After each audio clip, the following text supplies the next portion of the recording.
8 o'clock on the dot. It is the Big Breakfast Show on Southside FM 107.2, www.southsidefm.com. And we have on the line the beautiful, sensational, and charismatic former Miss SA, Kerishnie Naicker. Very good morning to you. Good morning to you, Mishant, and it's great to be with all of you this morning. Thank you. It's great to have you. It's great to have you. So you've attended the last pageant. You were looking absolutely smashing, I have to say. I saw the pictures on social media. Thank you very much. All right. So you've won the pageant in 97. So take us through a journey through your early years and the sequences leading up to 1997 Miss SA finals. There's quite a host.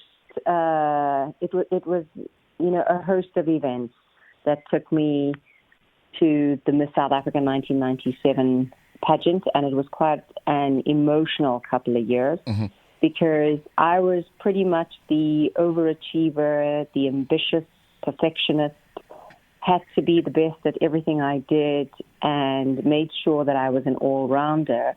However, I mocked pageantry because at that stage, even during my teen years, I was a volunteer at a lot of the hospitals in KZN, so McCord Hospital, King Edward Hospital.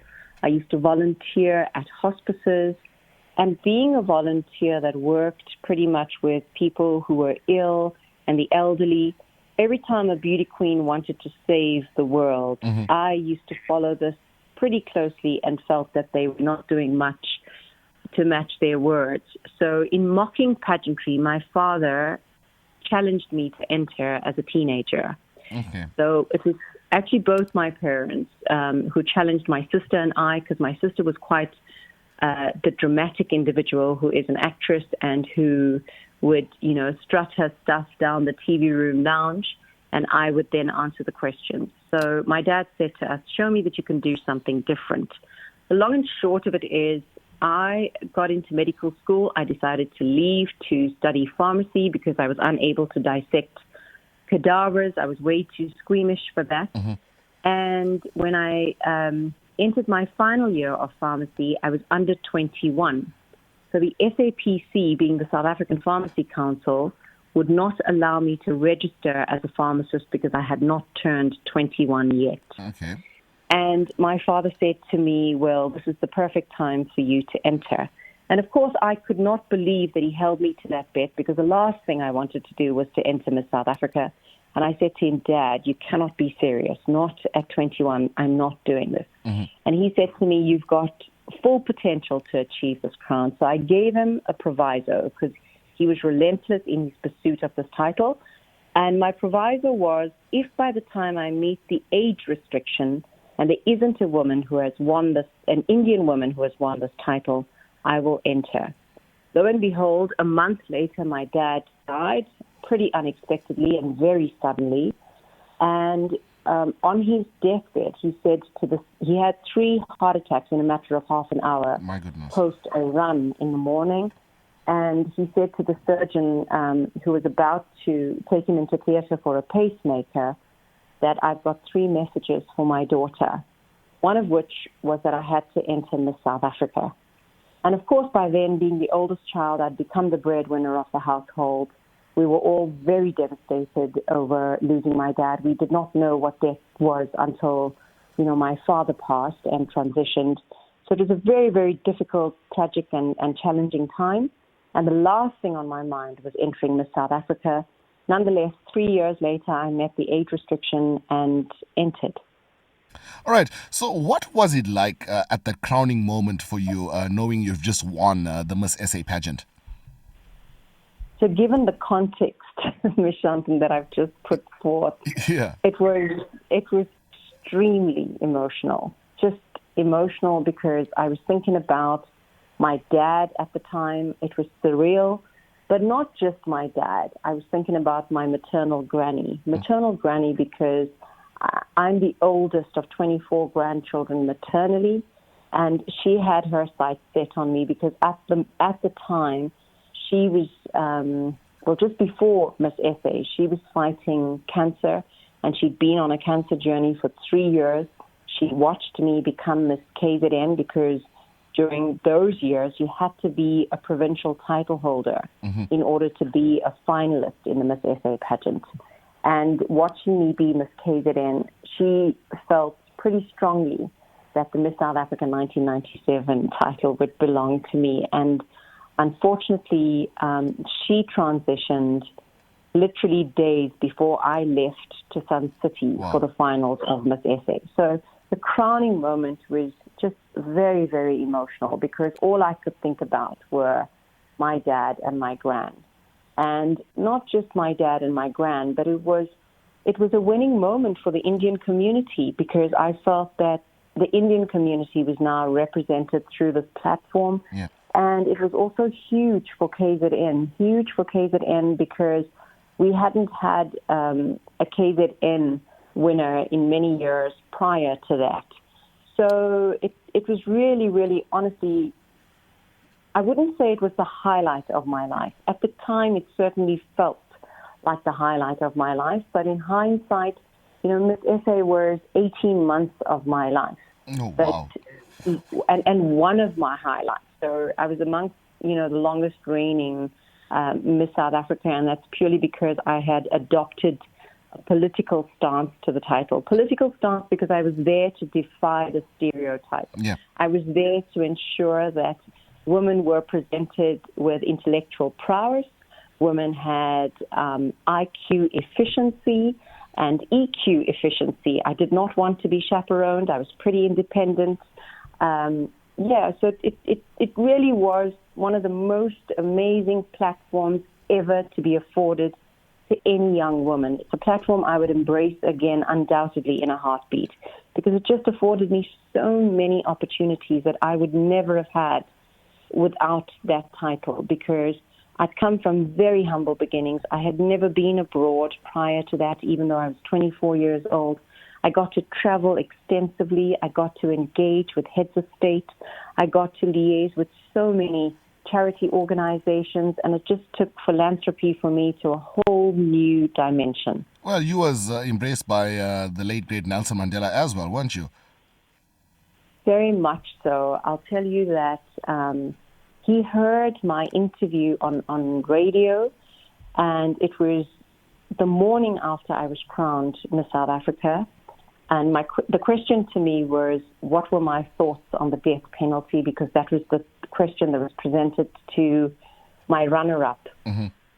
And I answered by saying it goes against our constitution. It will not be a deterrent to crime.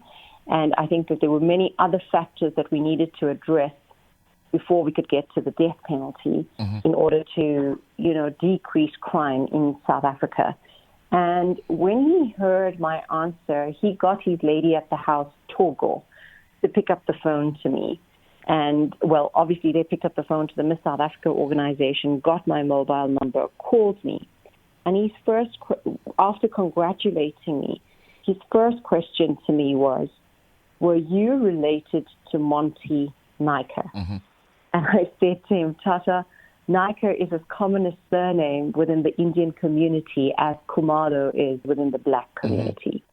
So no, I was not related to Monty Naicker yet.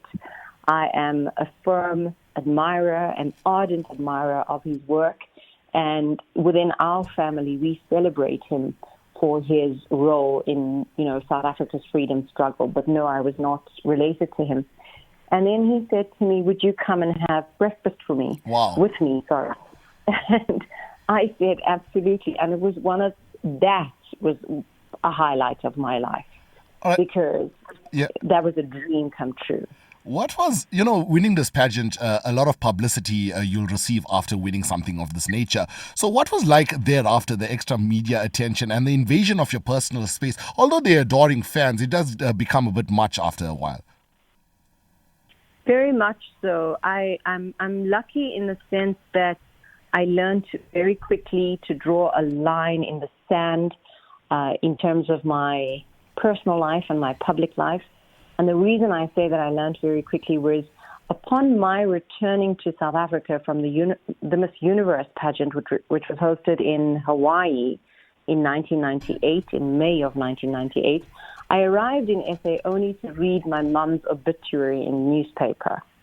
And it was in the Post newspaper. I mention it because it was a community newspaper that was run by Indians in KwaZulu-Natal. And they went ahead and printed something like so, which is, it's not a frivolous matter to print somebody's obituary. It's not something you do without doing your research.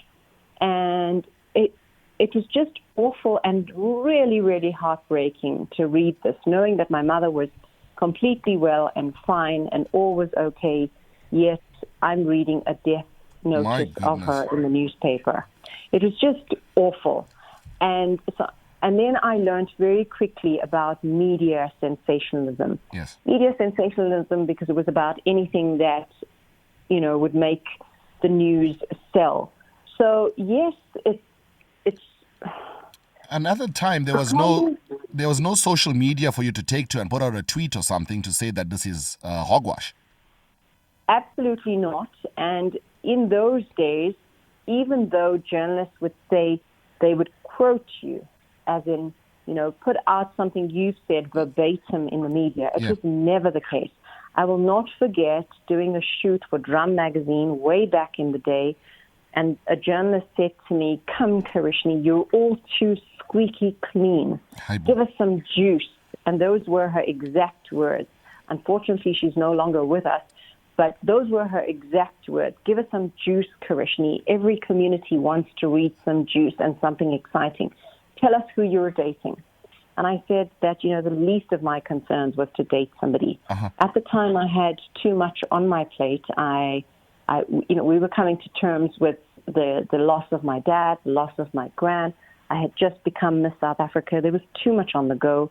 It was about keeping financially afloat, because unfortunately we were not left with a host of policies or insurances, to take care of us. And one of the difficulties that you deal with when you're living with the loss of the provider, the ultimate provider and protector, is the financial dependency you've had and, the fact that you're not financially independent. So there were a lot more serious matters to focus on than to date somebody. And she went ahead and she wrote this article during the first week. I think it must have been the first month of my reign, and I had done this cover shoot for this magazine. And they wrote about me supposedly dating somebody.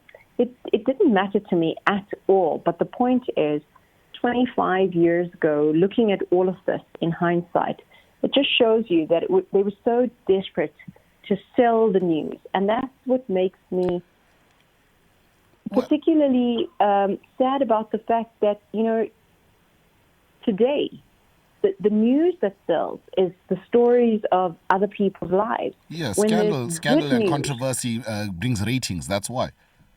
Exactly, and it's really, really sad because it tells us a lot about human nature. And if we can elevate our awareness, our level of consciousness, we'd be able to focus on more significant matters in life.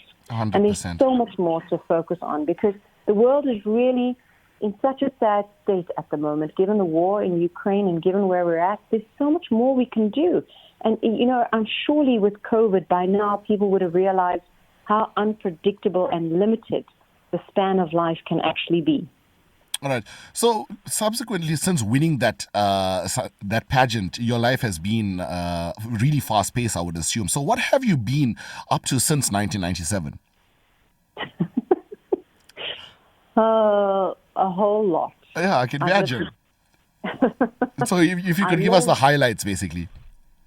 I lived in America for 2 years, working on television in America. I worked with the United Nations, pretty much involved in women's rights, in children's rights. I'm very much an activist and feel passionately about fighting the fight for the greater good. I'm no angel, but there are certain matters which are very, very close to my heart, certain subjects.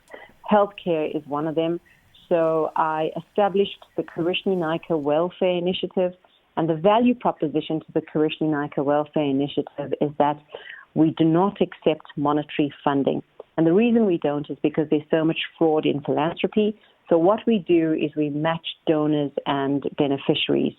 And in doing so, we built 9 TB hospitals in the country, so 1 in each province, where Tata Nelson Mandela was the patron of my initiative. So we got to establish public-private partnerships with the involvement of the Nelson Mandela Foundation, the National Department of Health, and a few pharmaceutical companies, because the capex would come from pharmaceutical companies, the likes of Aventis Pharma and GlaxoSmithKline. So we built 3 community hospitals, 2 in the Northern Cape, 1 in the Eastern Cape.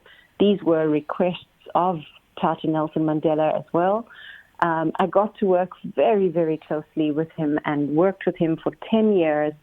And really, those were certainly the highlights of my journey, because I got to travel with him extensively, got to fly around with him in his private jet. We got to be in helicopters together because we traveled to the most remote areas of South Africa, establishing hospitals and clinics in the country. So apart from establishing hospitals and clinics in the country, the Chatsworth Youth Center, I assume you would be aware of. I was actually there the day when you came and opened it with him. That's how long ago that I was actually there. Yes, I remember this quite clearly. Now that you mentioned it, it just jogged my memory. That was October 2001. Was it 2002? 2003. Yeah, 2002, 2003, around there.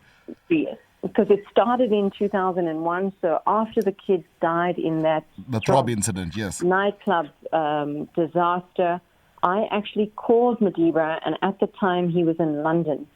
And I mentioned to him that this is what had happened, and can we please visit the community? And of course, at that stage, the Nelson Mandela Foundation was just being established.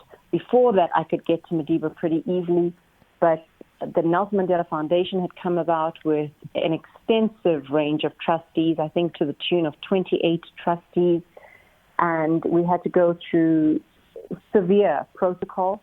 And in doing all of that, Madiba and I got to Chatsworth, and of course he was so heartbroken by what had occurred that he then helped the families with funeral expenses for the children.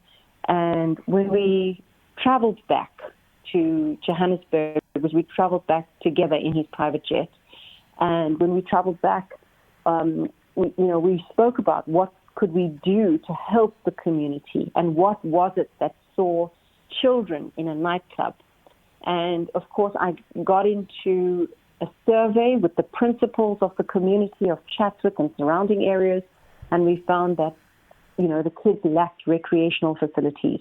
So the idea around the Chatsworth Youth Center was to provide recreational facilities to the kids of the community. And that's what the Chatsworth Youth Center was established for, to afford sewing lessons, karate lessons, ballet, dancing lessons, computer lessons, Microsoft-sponsored laptops. There were so many sponsors. Nando's came on board with a few million. INJ had come on board with a few million. Daimler Chrysler, South Africa, had presented majority of the funding, and they were the presenting sponsor of that initiative. And it was about 15 million rand later that the Chatsworth Youth Center was established. But I must admit, considering that this is Southside FM, which reaches the majority of Indian listeners, the one thing that I really want to say to us fellow Indians is that, there's room for every one of us. Each of us is a part of God's puzzle, and each of us has a key and significant role to play, where the puzzle would not be complete without one of us. So there's no need to berate each other. There's no need to compete with each other. Let's embrace each other and realize that we're on the same side. We're on the same team. And I say this purely because the Chatsworth Youth Center was the only initiative of mine which did not involve government. So in other words, it was not a public-private partnership. It was something that we did with just private sponsors and handed to the community in order for them to see this to fruition and maintain it and sustain it so that it works to the benefit of children for years to come. But what happened at the Chatsworth Youth Centre is extremely sad because even though Daimler Chrysler, their chairperson, and I had flown out there over and over again to speak to the people running the centre, we got nowhere. We got absolutely nowhere. And it was really, really sad because it went right back. You know, I must agree with you there, Kerishnie, because I've seen the center when it first opened, and I've been part of this whole thing when they used to have table tennis lessons and stuff for the youth. I used to be part of all this. And then eventually it just, well, for lack of a better term, deteriorated into a white elephant, basically. Yes.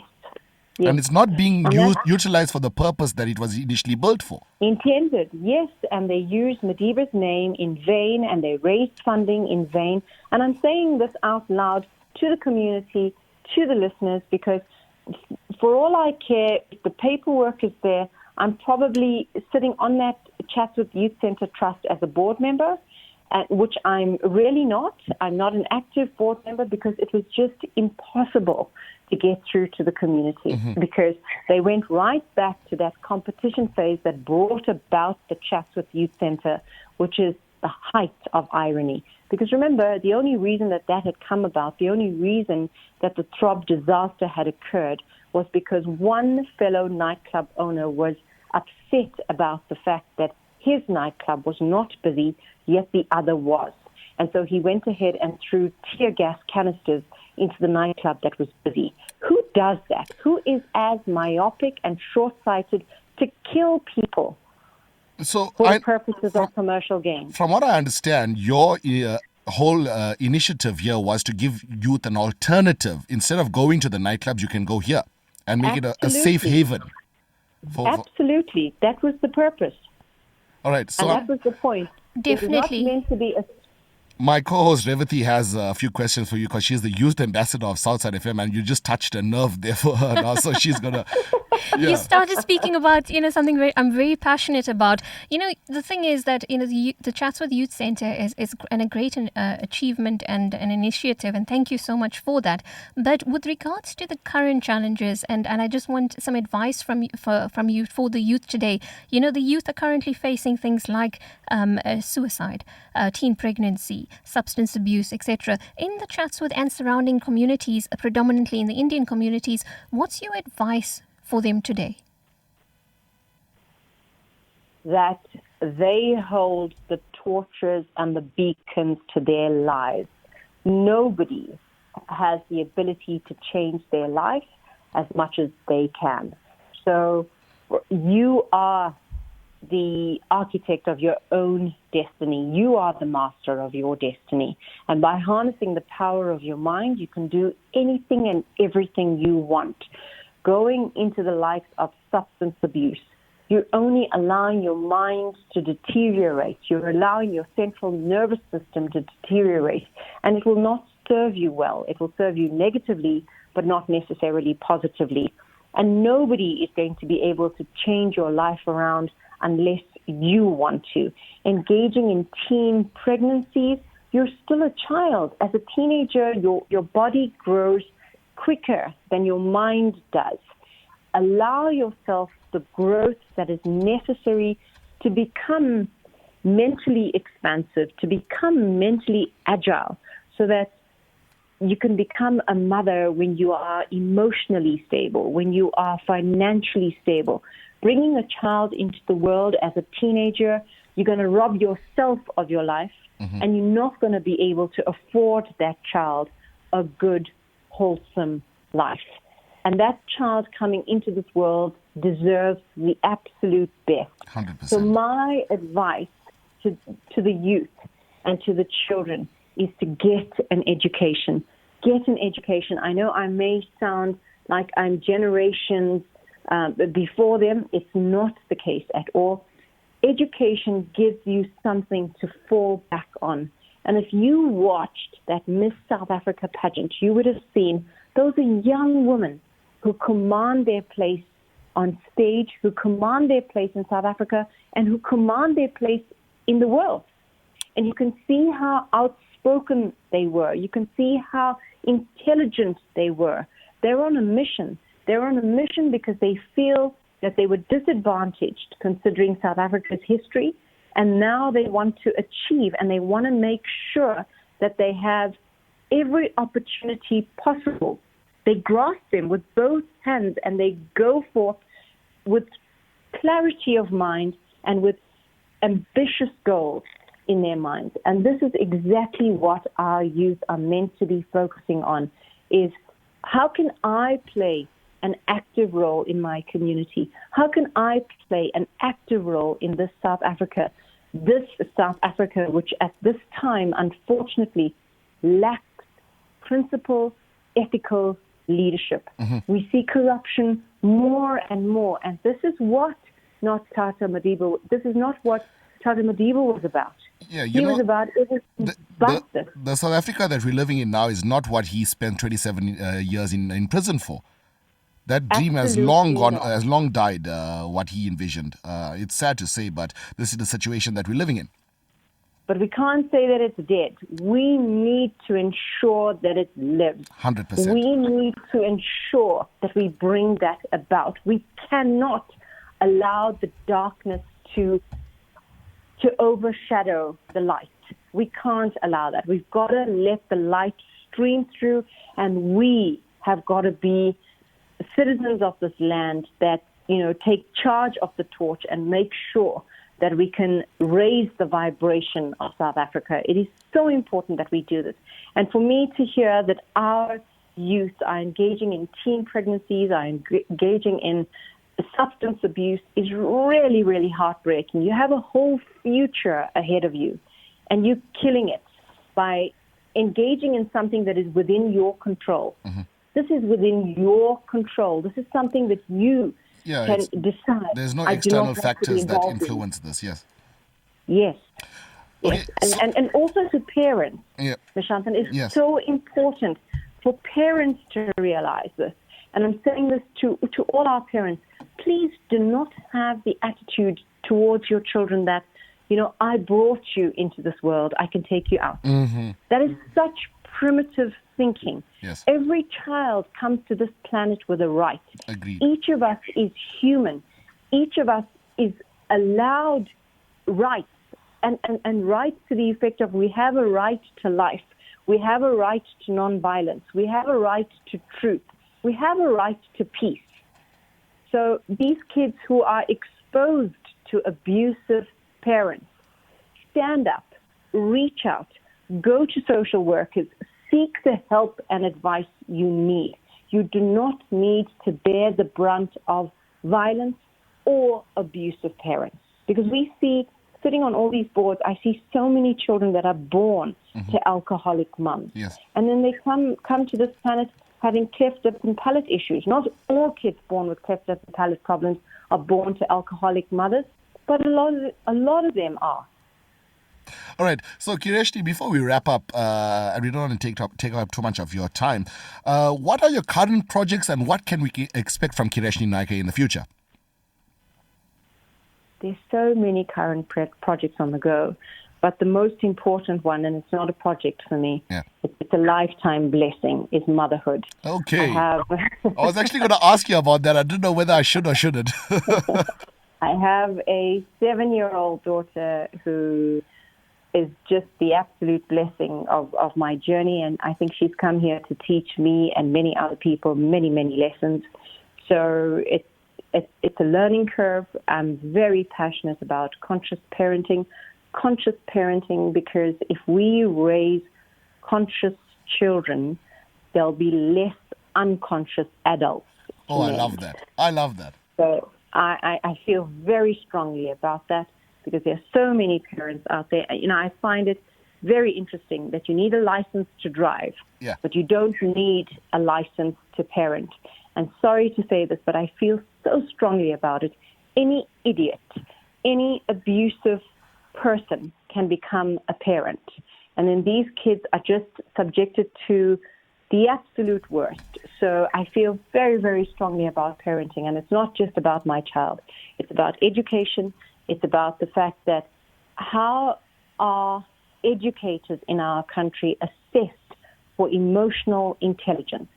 Because we see this a lot as well.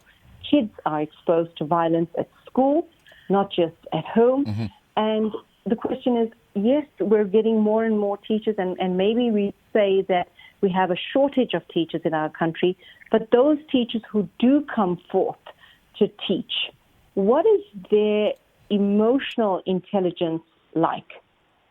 What is their emotional quotient like? Are they able to appropriately manage children? Because I see young mothers who are stressed, continuously stressed, and do not know how to manage stress. So one of the issues I'm very passionate about is conscious parenting. I'm very passionate about health because your health is your greatest wealth. Without your health, you will have nothing. And my dad's passing was one of the greatest lessons of my journey. It just served me in many, many ways positively.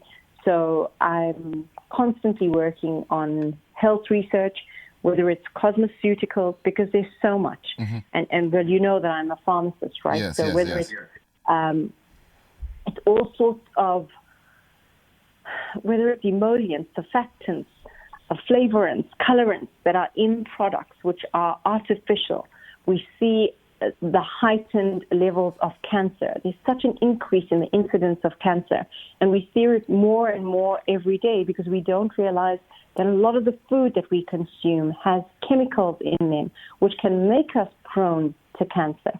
So we need to start becoming more aware, start becoming more educated about product labels and what's in products and what it is that we're actually consuming.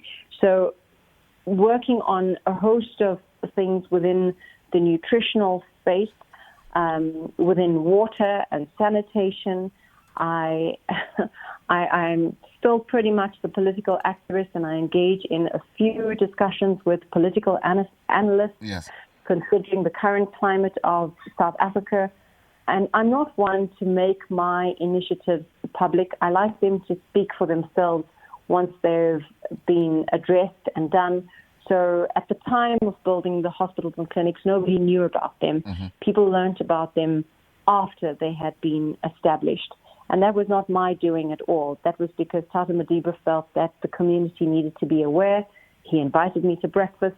And at the time, he also invited a journalist to breakfast, unbeknown to me, so that these initiatives could be spoken about in the media.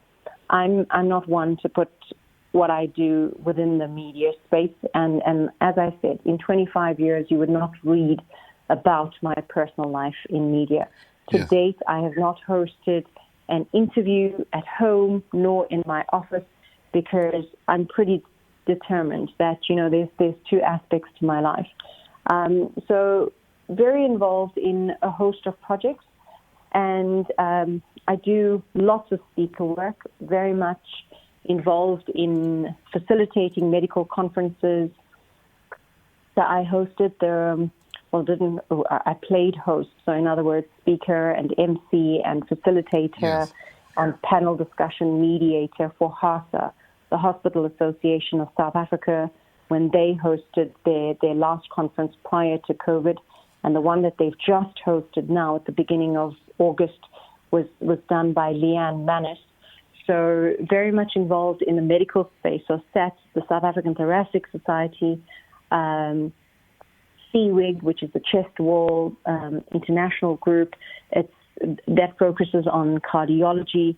Very, very involved in the medical space. And, as I said earlier, without your health, you have nothing. Correct. So feel very strongly about healthcare, about human rights, about women's rights, about children's rights, do a lot of philanthropic work, still contribute to charities yearly, at least yearly. During Christmas we do this, but I also do this throughout the year, whether it's with Reach for a Dream or any of the other organizations, the Smile Foundation. I'm constantly active. I'm one of those people who does not know how to rest. Well, you know what, Kerishnie? You've done an amazing job thus far.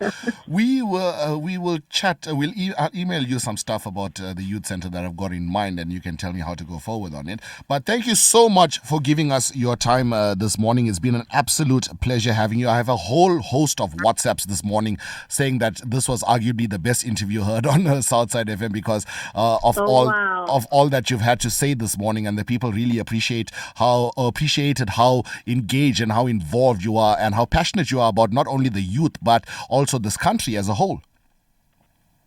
I feel very strongly. If you live abroad, Nishant, you'll realize that, not just you, anybody will realize that the grass is not greener on the other side. People assume the grass to be greener on the other side until you have to get out of your car and you have to fill your own fuel. There's a lot that you've got to do by yourself. And there's nothing wrong with having to do things by yourself, but you never know when you're going to be shot.